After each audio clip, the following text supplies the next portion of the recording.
7th Avenue. Come out and bring the entire family. And if you have not yet checked out our KBLA Health and Wellness Hub, you should at KBLA1580.com. KBLA Talk 1580 thanks Catch Charter School, Prudential, Eastside, Cedar Sinai, and St. John's Community Health. At KBLA Talk 1580, we believe that a healthy community is a thriving community. That's right, baby. The blackness. Keep on. Never say die. Keep on. The blackness. Keep on. Never say die. Keep on. The blackness. Never say die. Never say die. Keep on.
You are listening to and streaming A More Perfect Union on KBLA Talk 1580. I'm Dr. Nii-Quartelai Quartey, your host and White House correspondent, joining you live in afternoon drive time right here in LA on A More Perfect Union. I'm in touch, and so you be in touch. Be sure to follow me on all the social media platforms at Dr. Nii-Quartelai. Just type in Dr. Nii-Q, DRNIIQ, and I pop right on up, fresh for you to follow. Also, be sure to download the KBLA app to listen to us live or on demand, or if you're feeling fancy like that, just tell Alexa to play KBLA Talk 1580, and there we are. Last but not least, subscribe to A More Perfect Union podcast. That way you'll never miss an episode. Now, listen, speaking of something that you should not miss, that you cannot miss, next Thursday from 4 to 6 p.m. Pacific time, right here in this time slot, we'll be hosting the Altadena Town Hall meeting, all about understanding the Wildfire Recovery Compensation Fund. We have not forgotten about our brothers and sisters that are still in the very early stages of recovering from those devastating wildfires. We know that folks are looking for information that they can trust, and we're doing our best to be able to provide that to inform residents about Southern California Edison's newly launched Wildfire Recovery Compensation Program and provide clarity on eligibility and the claims process. It's going down at Victory Bible Church, located at 1497 North Hill Avenue in Pasadena. Go ahead and go to KBLA1580.com to register for free, and we're going to look for you there. All right. This is provided by KBLA Talk 1580 and the Black Freedom Fund. With that, it's time for your national news roundup. It's time for you to decide the good, bad, and ugly headlines of the day. Kicking us off, CNN is reporting that Illinois deputy has been found guilty of the murder and the shooting of Sonia Massey, a Black woman who just called 911 asking for help. That's all. Called 911 asking for help. A jury on Wednesday, today, convicted an Illinois sheriff's deputy of second-degree murder, a lesser charge in the shooting death of Sonia Massey, a Black woman who, again, she called 911 to report a suspected prowler. Sean Grayson could be sentenced to up to 20 years in prison or even probation. The jury did not convict him of first-degree murder, a crime that carries a sentence of 45 years to life. Grayson and another deputy, they arrived at Massey's home in Springfield, Illinois, early on the morning of July 6th, 2024, after she reported a prowler. He shot the 36-year-old woman after confronting her about how she was handling a pot of hot water. A pot of hot water she had removed from her stove. Grayson and his attorneys argued that he feared that Massey would scold him with the hot water. Massey's killings have raised new questions about U.S. law enforcement shootings of Black people in their homes and has prompted a change in Illinois law requiring fuller transparency on the background of candidates for law enforcement jobs. And in other news that might cause your blood pressure to go up a little bit, USA Today is reporting that the FDA recalls blood pressure medicine over cancerous chemicals. More than 500,000 bottles of blood pressure medication are being recalled over a cancer-causing chemical connected to the prescription drug. That's according to the U.S. Food and Drug Administration. Teva Pharmaceuticals USA. They're based in New Jersey. They issued a voluntary recall on October 7th for some of the prazosin hydrochloride capsules that it distributed, and the FDA classified it as a class 2 risk level on Friday, October 24th. The drug was approved by the FDA to treat high blood pressure, but sometimes prescribed off-label to help manage symptoms of post-traumatic stress disorder, particularly nightmares and sleep problems. The medication works by relaxing blood vessels, improving blood flow, and reducing blood pressure. And so be on the lookout for this recall, folks. I know I certainly learned something new. I didn't know that they used blood pressure medicine to help treat PTSD, but you learn something new every single day. In other news, ex-Trump White House officials are calling Karine Jean-Pierre incompetent and proof that DEI doesn't work. Where have we heard that before? Oh, when they tried to accuse Kamala Harris of being the DEI vice president. Oh, when they tried to accuse Lisa Cook on the Fed of being a DEI hire. Oh, AG Letitia James, New York AG, they accused her of being a DEI hire. We know that whenever folks are doing their best to hit the mark, to demonstrate Black excellence, it's oftentimes met with folks accusing us of being the DEI hire. The Griot is reporting that Karine Jean-Pierre was personally attacked on CNN by former White House official Katie Miller, who called the former White House press secretary incompetent and proof that DEI doesn't work. Jean-Pierre has been in the news a lot lately, several interviews, prompting her new post-White House book, Independent, a look inside a broken White House outside the party lines. The book details Jean-Pierre's historic run as the first Black and LGBTQ White House press secretary, and what she describes as a betrayal of her former boss, President Biden, which is credited for her decision to leave the Democratic Party. Now, while discussing Jean-Pierre's new book and how her defense of Biden has ignited chatter in political circles, Miller, who served as an advisor and a spokesperson for the formerly Elon Musk-run Department of Government Efficiency, suggested that the former Biden spokesperson was never qualified for the job, despite her years of experience in education in government and policy. Listen, I'm going to be talking to Karine Jean-Pierre on Saturday. I'm hosting a book talk right here in LA. If you go to Dr. Nii-Quartelai on Instagram, if you go to the link in my bio, you can register to show up and meet Karine Jean-Pierre, ask her any questions that you might have. But let me tell you something. I've known Karine Jean-Pierre for a long time, long before she became press secretary. She is extraordinary in her ability to understand issues very quickly. She's one of the kindest people that I've known in Washington. She checks for her people. And if you want to talk about incompetence, let me just say, we don't got to turn to the last administration. Just saying. When we come forward, we're switching gears. I'm delighted to be in conversation with Isaac Hayes III. If you haven't heard about Fanbase, we're going to talk all about it. We're going to talk about its mission. We're going to talk about what ownership and equity means, particularly in this moment in history. And more importantly, why Fanbase matters more now than ever. Isaac Hayes III, when we come forward, you're listening to and streaming A More Perfect Union on KBLA Talk 1580. You're listening to A More Perfect Union on KBLA Talk 1580. We've got a lot to talk about.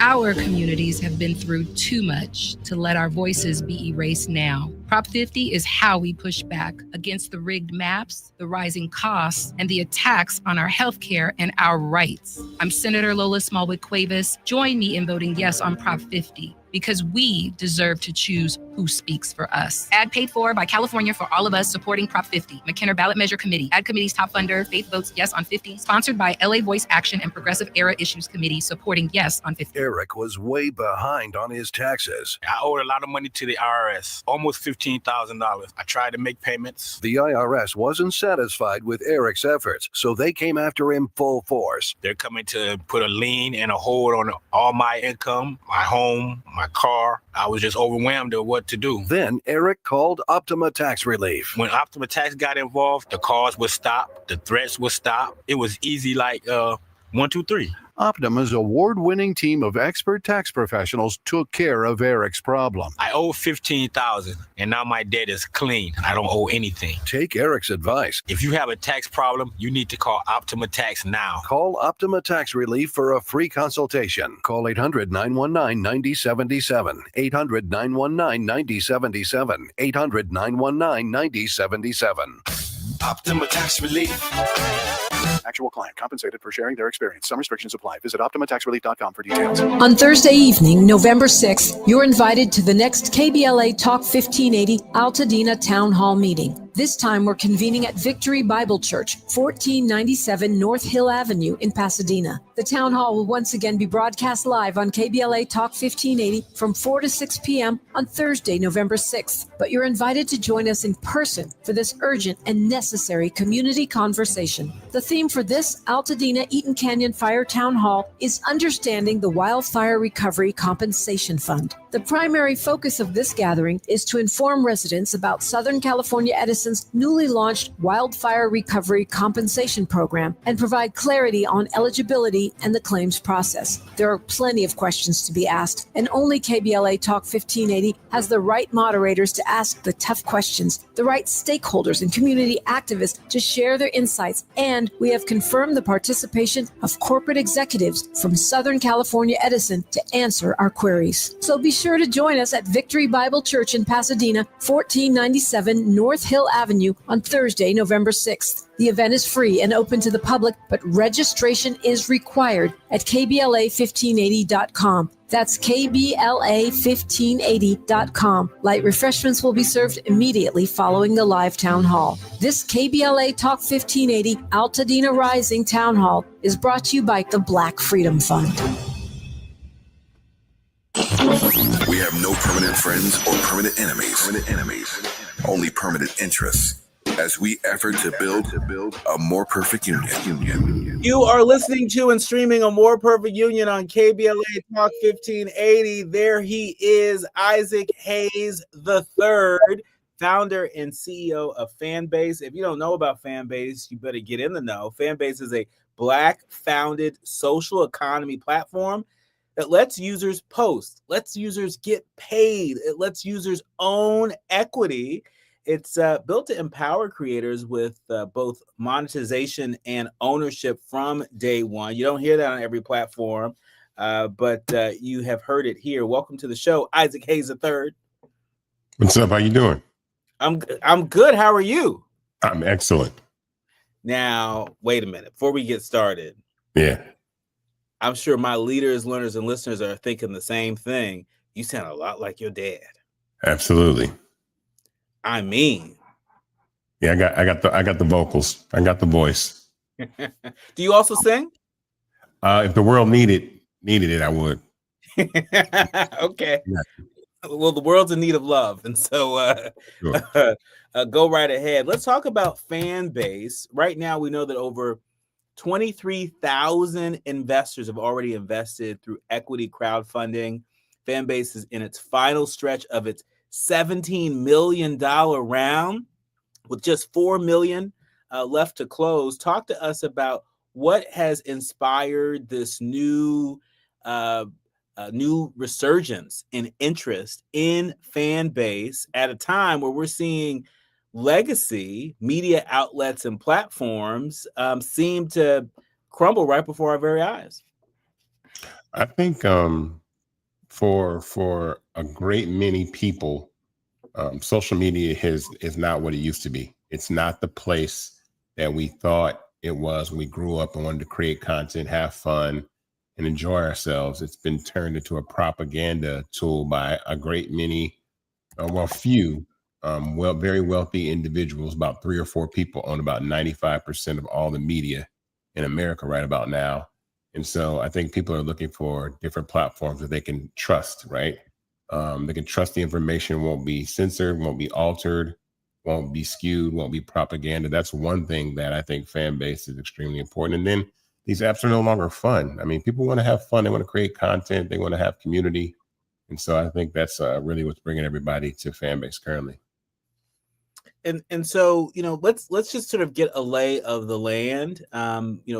We know that the consolidation of media is afoot. We know that Skydance, for example, has just purchased CBS and Paramount. We know they've put another bid in for Warner Brothers Discovery, which also includes CNN. It is quite possible that within the next year or so, the media landscape, in terms of traditional media, digital media, will change so rapidly that Black content creators may not have a lot of places to go where their content is going to be viewed fairly without any sort of funny business with altered algorithms. What's your pitch to Black content creators to join fan base now? Well, first I want to define what a content creator is. And that's really every user on social media. We're all content creators, right? If you comment on a post, if you share a post, if you're making the content yourself, we're all adding to the algorithm. We're all adding to the bottom line of what's made from advertisers. So I think content creator may narrow it down, but we're all content creators. And so I think fan base serves as an alternative or the successor to what a TikTok and Instagram are, with a couple of additions and changes. One, that everybody has the ability to monetize if they choose. It's a free app to use and download. It doesn't cost anything to download or use Fanbase. But if you want to put content behind paywalls for subscribers, you can do so. But everybody can get tipped for their content through micro donations called Love. And then people can have equity in the platform and own a part of it as well. So it's a well-rounded platform for every user on the planet. And then we don't suppress content. I'm not here to play games with algorithms that suppress content. I want everybody to have their content be seen, be heard, be valued. And that's the differentiator, in my opinion. And how does Fanbase, how do Fanbase users, how do they compare to users on Instagram and other platforms? We know that, for example, Facebook users, typically are a little bit older. Instagram users are typically a little bit younger. Talk to us about who is in Fanbase's orbit. I think both ecosystems of older users and younger users, primarily because our older users are investors in the company. The average age of an investor in Fanbase is around 40 to 45 years old. So those are the people that are taking an equity position to have ownership in the company. The younger users are the ones that are creating content and monetizing primarily because they understand content monetization. And so there's two worlds that are shared by two groups of people, the 18 to 28-year-old, 35-year-old audience, and then the 35 and up year old audience on Fanbase or user base is also primarily investors. And so they're both worlds. And I think that's important because the ownership piece is really the most important part, because we've never really had an opportunity to own tech in social media platforms in this way, especially the average person. The average person walking down the street has never had a shot to own something like an Instagram, a TikTok, a YouTube. And so they're two worlds that exist at the same time. And, at an incredible price, the minimum investment, is it true? The minimum investment is $399? Yes, sir. Yeah. So let me explain equity crowdfunding to you.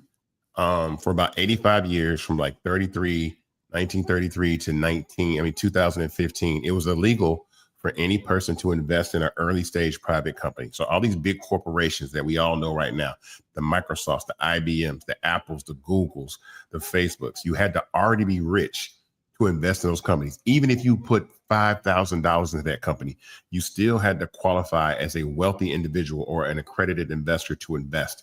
That all came down when Obama created the Jobs Act, right? Which wiped out the accredited investor rule. So it allows people like me to raise money for my business. But the difference is most people that use equity crowdfunding are funding, small businesses, small things. I wanted to fund a tech company because I know, just like that the value of a tech company comes from the users that use it. No users, no value. Everybody leaves Instagram, everybody leaves Facebook. These platforms are worth nothing. So giving equity ownership to the people that actually use the platform is really important. And so we're in the middle of or at the end of our $17 million round. We're about $13.5 million raised so far. We have about $4 million to go. And I've been telling everybody to just go to startengine.com/fanbase and invest and take ownership. This is really a critical time for us because as these platforms start to, push out the color and push everybody off, the next wave of platforms need to be owned by the users. And there's a recurring theme here. I mean, I'm thinking back to when we had Fonz Terrell, the co-founder of the Spill app, on, with a very similar proposition for users of the Spill app. And just a few weeks ago, I was talking to Ashley Allison, who's the new owner of The Root. And, it is refreshing to see sort of, the next generation of Black innovators that are really not just finding ways to own IP and to own platforms, but are creating opportunities for other folks to have a stake in these platforms. Do you see it that way? Is this sort of a new paradigm? Is this a paradigm shift of sorts, or is this sort of a return to our roots? Well, let me put it like this. No one ever has to ask if Google or Microsoft or Facebook are white owned, because it's understood that a lot of these platforms are white owned. When Fanbase is a Black owned and Black founded platform, it's not that we're trying to separate ourselves. We're trying to level the playing field. We're leveling the playing field of the actual opportunity for people to own and use platforms. And I think that's important. We're making the invisible visible, that most people don't understand, that these platforms are primarily owned by a small group of wealthy people, but actually powered by young people and Black culture that make them fun places, entertaining places. And so I think waking people up to that, our footprint has an effect that we don't ever really try to calculate or understand. We use products without understanding, like, where's this money going? Who's benefiting from this? And what are they going to do with that money, right? What are they going to do with the wealth that they create? Are they going to try to lobby Congress to shut us out of opportunity, or are they going to look out on our behalf? And so I think we also have to read the fine print on a lot of these social media apps before we start using them. And so Fanbase is a place for all people to use. Like, we're in iOS and Android stores all around the world in 190 countries and territories. We have over 1.4 million users, 24,000 investors. Anybody around the world can invest in Fanbase. If you want to, we even launched a raise in Canada recently on a platform called Fund Funder to add to that if people want to invest in Canada.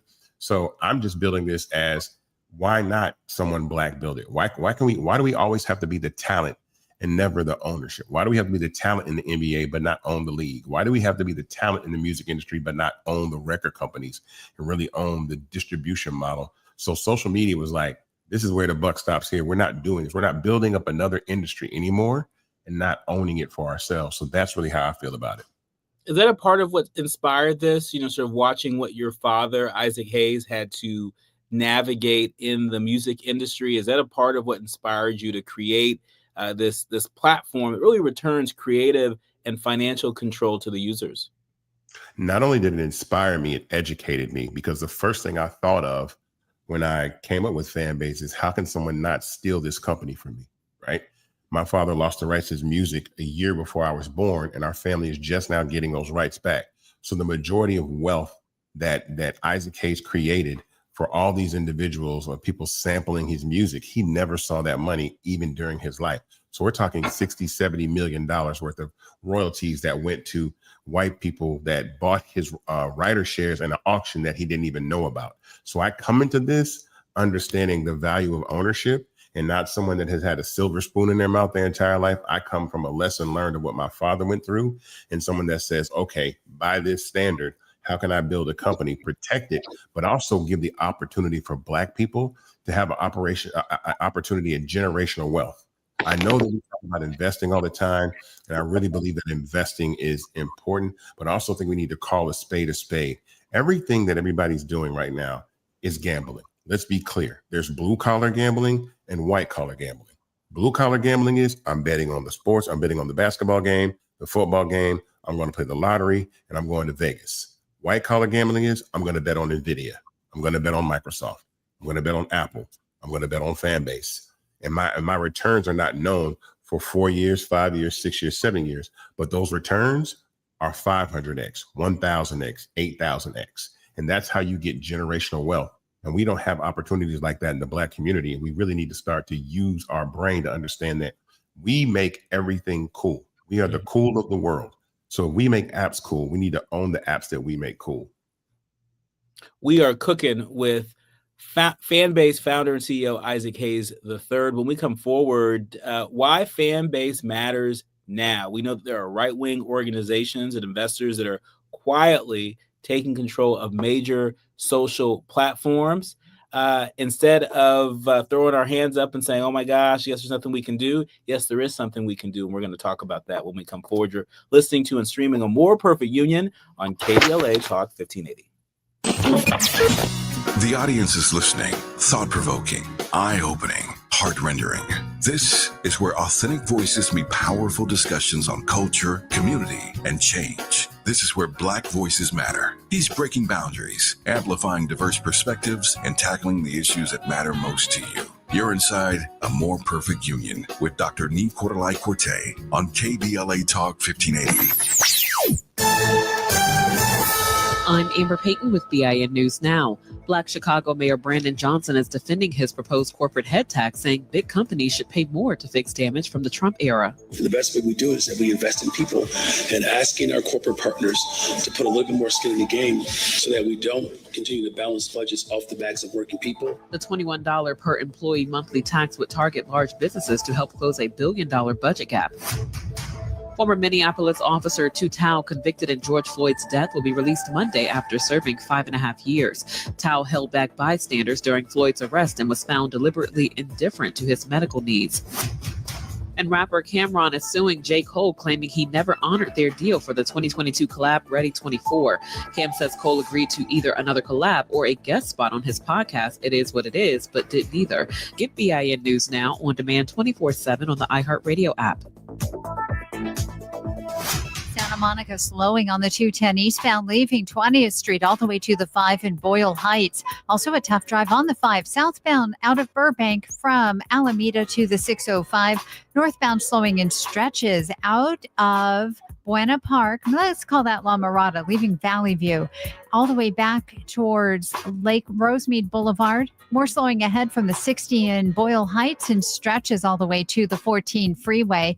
And tough out of Calabasas, South 101 Lost Hills to the 170-134 split. Right now, there are young people across the world facing a tough choice. Continue their dream of education or drop out to help their family put food on the table. You can help change their future in a single moment. See how far your support can go at unbound.org. This is the KBLA Sports Minute with Ray Richardson. In Game 5 of the World Series tonight, the Dodgers will need a much better pitching performance from Blake Snell than he gave them in Game 1. Snell was rocked in Game 1 in Toronto, 5 runs, 8 hits, and 3 walks in 5 innings. With the series moving back to Toronto for Game 6 on Friday, this is almost a must-win situation for the Dodgers to avoid going down 3-2 in the best of 7. First pitch tonight at 5 o'clock. The Lakers are at Minnesota tonight. After 4 games, Lakers guard Austin Reeves is the number 3 scorer in the NBA. Reeves is averaging a career-high 35.8 points. The 2 guys ahead of him are Philadelphia guard Tyrese Maxey and Milwaukee center Giannis Antetokounmpo. More troubling news for Portland Trail Blazers head coach Chauncey Billups and Miami Heat guard Terry Rozier. Both will not be paid during their leave of absence. Billups and Rozier are being investigated for alleged illegal gambling activities. No debates, no speculation, just the info you need. That's your KBLA Sports Minute. I'm Ray Richardson on KBLA Talk 1580. You ready?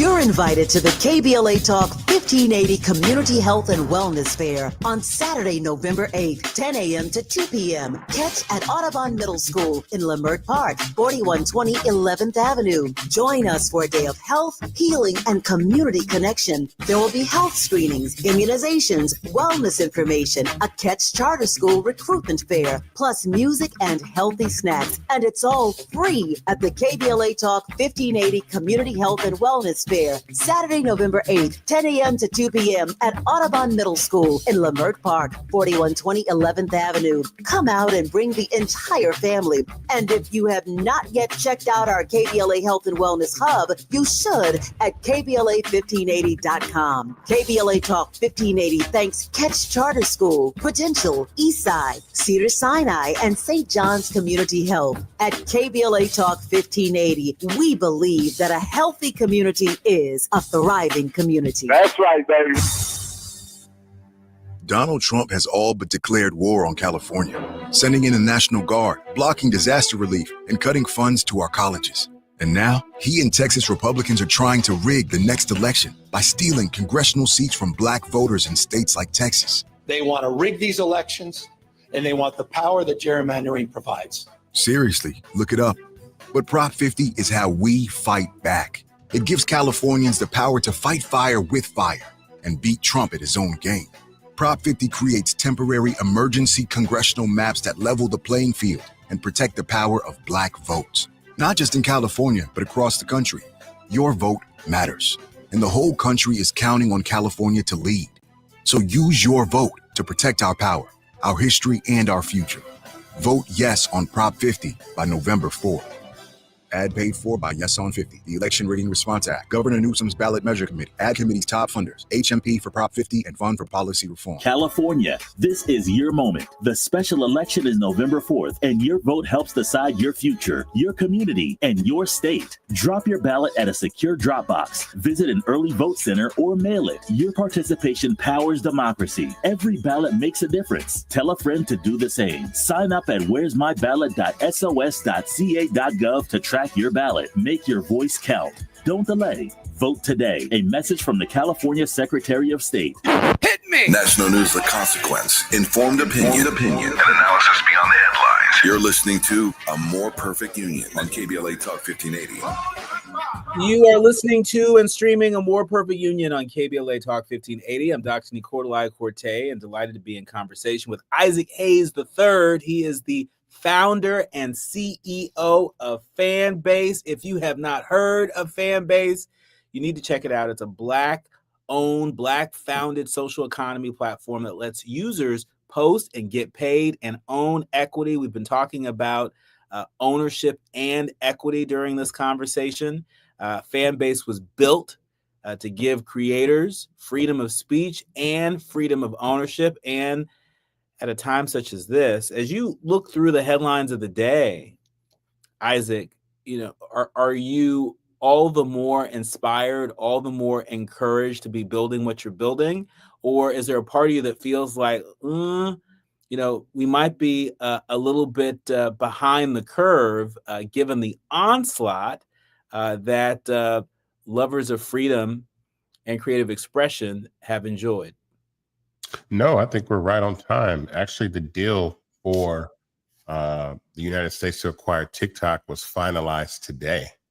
So that's just news that came out today that, I know we heard that it was going to go through, but it actually got finalized. So I think that TikTok is going to change immensely now that it's under the control of Oracle and Larry Ellison and stuff like that. So I think we are at the right place at the right time for a multitude of reasons. I think that the way that we consume media ourselves is moving towards mobile devices and communities. We're moving away from large televisions, large cable networks, large streaming platforms, and we're getting our news through social networks. We're DMing each other the stories. We're finding out things in real time. And I think Fanbase presents an opportunity for the expansion of that, right? That we can consume media in multiple ways. There's 6 formats on the platforms. We have posts, stories, live, audio chat rooms, long form content like YouTube, and short form content like TikTok. And so there's a multitude of ways and formats that you could create content on Fanbase. So I think we're right on time. Wow, Fanbase is offering all that? Yeah. Well, I need to hop on Fanbase more often, and I have a feeling that a lot of our leaders, learners, and listeners may feel the same. Let's talk a little bit about why Fanbase matters right now. Right-wing organizations and investors, we're watching them quietly take control, not just when it comes to major social media platforms like TikTok, but traditional media. I mentioned CBS Paramount earlier. Warner Brothers Discovery is up for grabs, and we're seeing so many legacy media outlets laying off folks by the droves. ABC, NBC.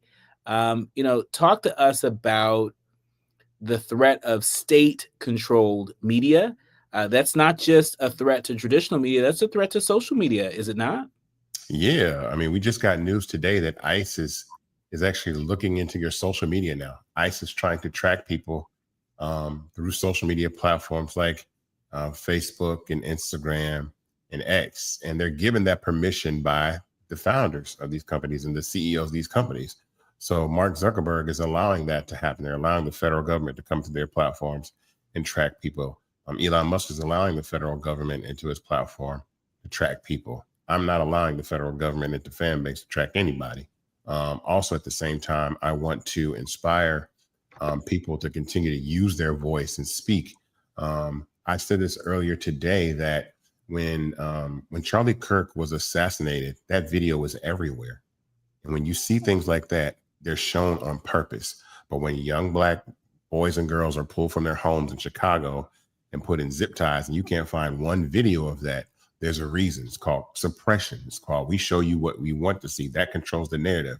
So more stories are about that as opposed to the things that happen to Black people, then it's a problem. And so we have to find places to share our voices, to speak freely, to talk freely in real time, share information, and build community. And so, yeah, it's extremely urgent. And we're also seeing attacks on Black media, and these attacks look lots of different ways, right? Not only is it going after Black talent on these media platforms and their credibility, but it's also going after the funding infrastructure for Black media.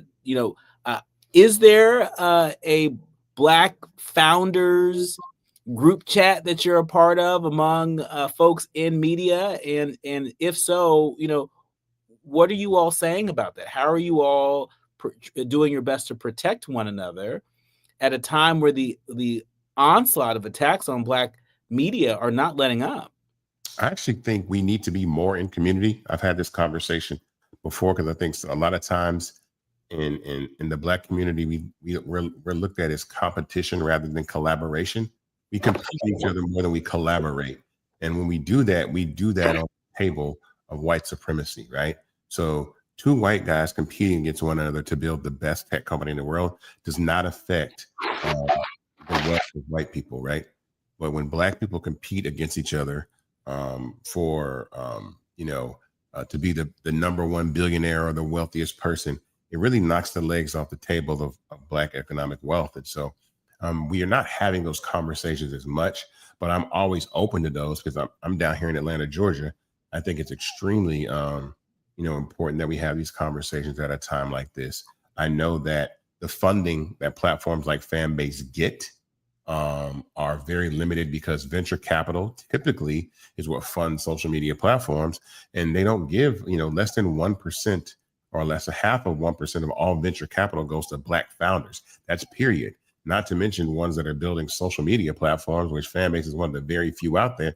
So it's slim to none that will actually get any capital. That's why equity crowdfunding is so important. That's why, the money we've been able to raise, you got to think about this. This is a record, like $23 million has been raised through equity crowdfunding on Start Engine. And I think that's extremely important to point out that the community itself has lifted and elevated this platform. And these platforms are expensive to build, right? And we have to continue to raise money. That's why we're going to close this round in December and then move on to the next round of funding. But the next time that happens, Fanbase will be at a different value. We're valued at $160 million right now. I started this company with $200,000, went from 20 million to 50 million to 85 million to $160 million company. And we're not going to stop until we continue to get to the billions and billions of dollars that I know that Fanbase can be. That's impressive. That is impressive. And over what period of time? When did you start Fanbase? So I started Fanbase. I came with the idea in 2018, but it took all of 2018 to build it. And then I funded the company all the way from 2019 till about March or April of 2021 is when we closed that first round of funding. So in 4 years, we've raised that $23 million. And it was getting a little dicey there at the moment when I was spending my own money to fund the platform. But I believed in what I was doing.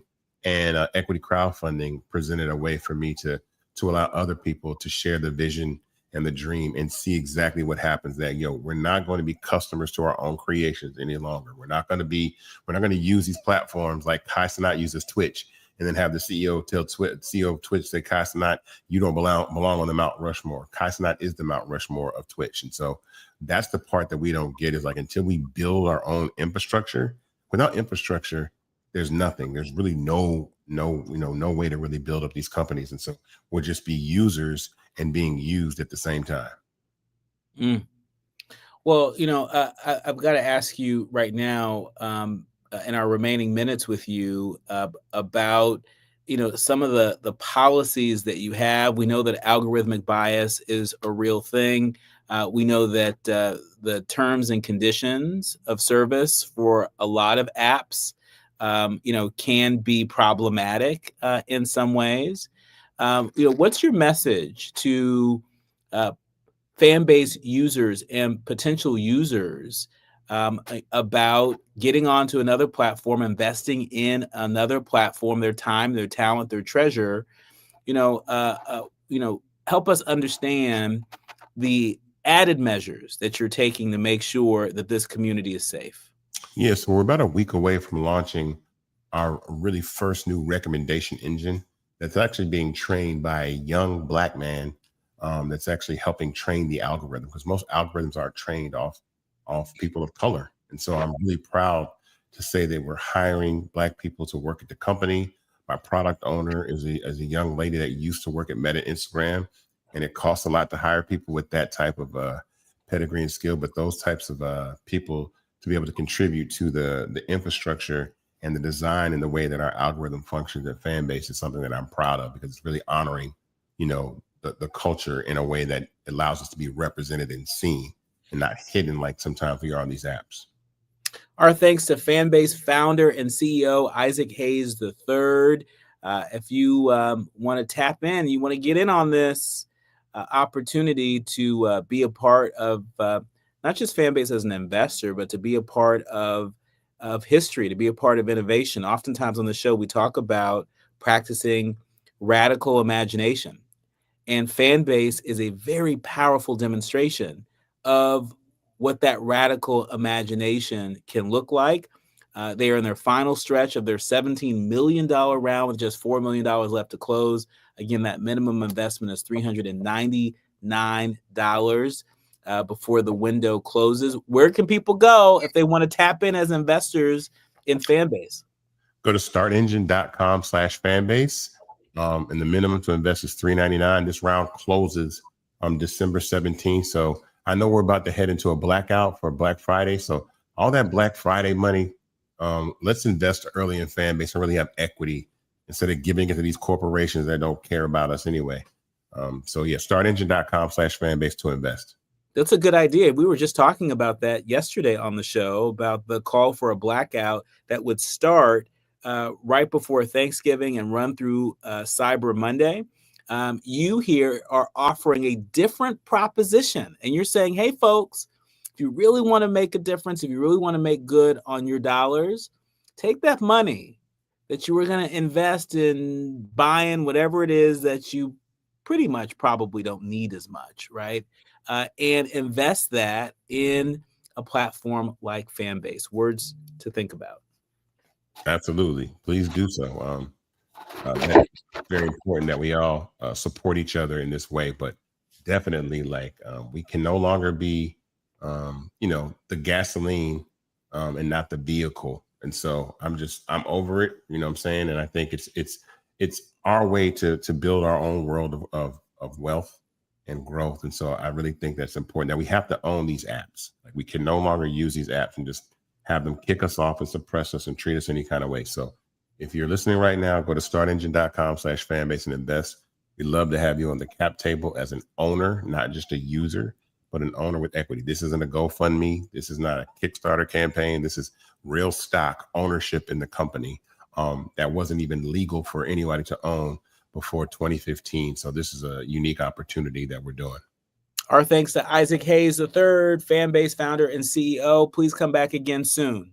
Yes, sir. Thank you very much. You're listening to and streaming A More Perfect Union on KBLA Talk 1580, the quiet part out loud when we come forward. Thank you, sir. Striving to make America a nation as good as its promise. This is A More Perfect Union on KBLA Talk 1580. We've got a lot to talk about.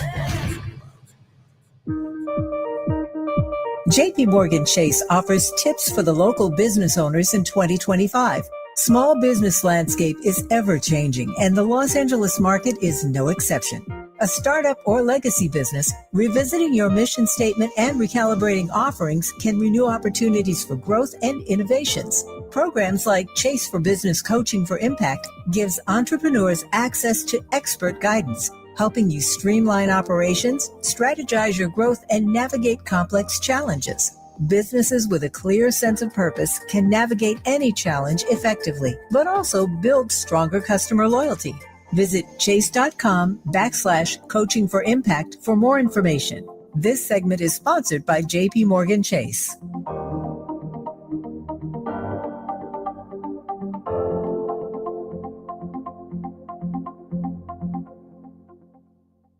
Our communities have been through too much to let our voices be erased now. Prop 50 is how we push back against the rigged maps, the rising costs, and the attacks on our healthcare and our rights. I'm Senator Lola Smallwood Cuevas. Join me in voting yes on Prop 50, because we deserve to choose who speaks for us. Ad paid for by California for All of Us, supporting Prop 50. McKenna Ballot Measure Committee. Ad committee's top funder. Faith votes yes on 50. Sponsored by LA Voice Action and Progressive Era Issues Committee, supporting yes on 50. Donald Trump has all but declared war on California, sending in the National Guard, blocking disaster relief, and cutting funds to our colleges.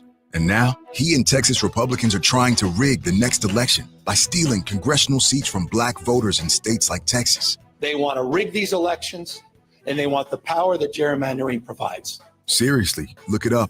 But Prop 50 is how we fight back. It gives Californians the power to fight fire with fire and beat Trump at his own game. Prop 50 creates temporary emergency congressional maps that level the playing field and protect the power of Black votes. Not just in California, but across the country. Your vote matters, and the whole country is counting on California to lead. So use your vote to protect our power, our history, and our future. Vote yes on Prop 50 by November 4th. Ad paid for by Yes on 50, the Election Rigging Response Act, Governor Newsom's Ballot Measure Committee, Ad Committee's top funders, HMP for Prop 50, and Fund for Policy Reform. California, this is your moment. The special election is November 4th, and your vote helps decide your future, your community, and your state. Drop your ballot at a secure drop box. Visit an early vote center or mail it. Your participation powers democracy. Every ballot makes a difference. Tell a friend to do the same. Sign up at where'smyballot.sos.ca.gov to track your ballot. Make your voice count. Don't delay. Vote today. A message from the California Secretary of State. KBLA Talk 1580. We've got a lot to talk about. KBLA Talk 1580 reminds you that we keep us safe. Every girl deserves a chance to shine. That's the belief behind Forgiving for Living, Inc. Since 1999, this organization has been empowering at-risk girls ages 13 to 18, helping them overcome behavioral and mental health challenges. Founder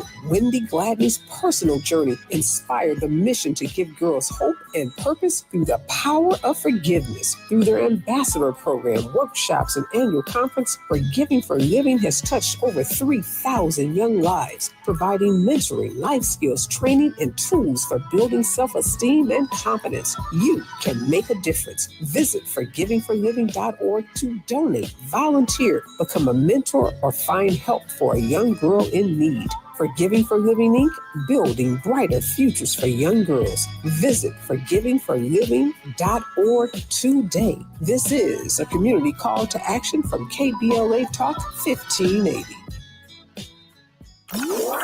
Notable journalists, industry leaders, lawmakers, change makers, tastemakers, and you.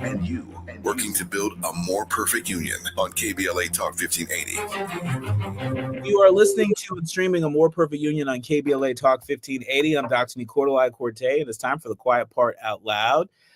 Can't say we didn't see this coming, but that still doesn't make it right. The LA Times reporting that CBS Saturday Morning co-host Michelle Miller and Dana Jacobson are out in the latest round of Paramount layoffs. CBS Saturday Morning's co-hosts Michelle Miller and Dana Jacobson, they're among the nearly 100 news division employees that have been cut as a part of a massive round of layoffs at parent company Paramount. The program is getting a new format, apparently, that will align it closer to the weekday show, CBS Morning. We know that CBS has also canceled CBS Mornings Plus, an extension of its morning program that ran in several markets, including right here in Los Angeles. CBS Evening News Plus, a streaming program anchored by John Dickerson, is also being shuttered. Dickerson announced just yesterday that he was leaving the network, and several correspondents have already been laid off. Lisa Ling among them. Lisa Ling, who joined CBS News as a contributor in 2023, Lisa Ling is also departing, and the news division has also shuttered its race and culture unit, which was formed in the aftermath of the 2020 police killings of George Floyd. Some of the employees in the unit will move to other parts of the company. Look, the cuts are a part of parent company Paramount's reduction of 1,000 employees across all of its divisions.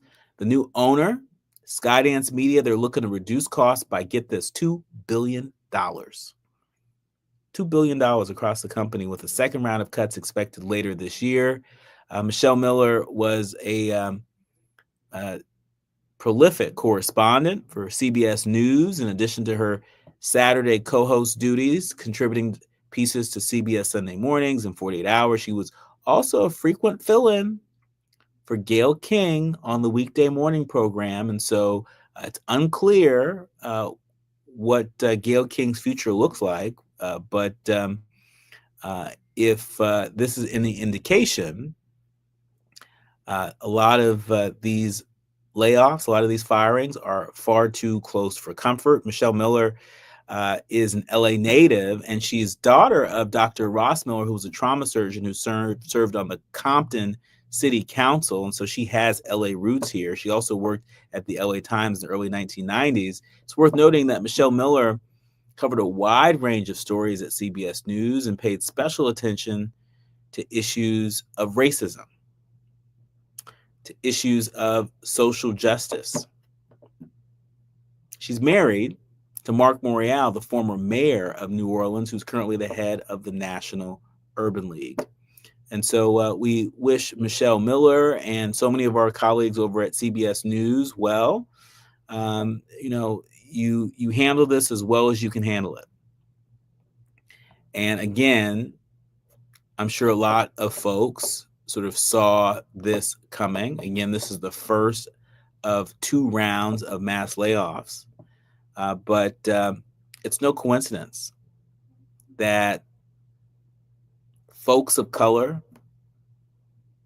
really important, credible voices on a variety of networks have been pushed out to pasture. And so it's on all of us to, in the words of Erykah Badu, not just pick our friends like we pick our fruit, but pick your media like you pick your fruit, for us all to be a bit more discerning, because you better believe this is disturbing, to say the least. We'll have to leave it there. My thanks to the entire village that helps us produce a more perfect union each and every day. Our executive producer, Tavis Smiley, to our sound engineer, Brother Andy, to our show producers, Faraji Muhammad, Art Sears, and Journey Burris, and of course to each and every one of you, all of our leaders, learners, and listeners. We curate this show each and every day with you in mind, and we hope that you have enjoyed this. I certainly have enjoyed this. I've enjoyed my conversation with Isaac Hayes III in our second hour, and in our first hour, Land the Legal Zone, Jenny Pizer. Remember, don't panic, organize. Do what you can from where you are with what you have, but by all means, do something. And while you're doing it, make sure you go to my Instagram at Dr. Nii-Quartelai and go to the link in my bio to register to attend my book talk on Saturday from 12 to 2 p.m. right here in LA with former White House Press Secretary Karine Jean-Pierre. We're going to keep it real during that book talk. You've been listening to and streaming A More Perfect Union on KBLA Talk 1580.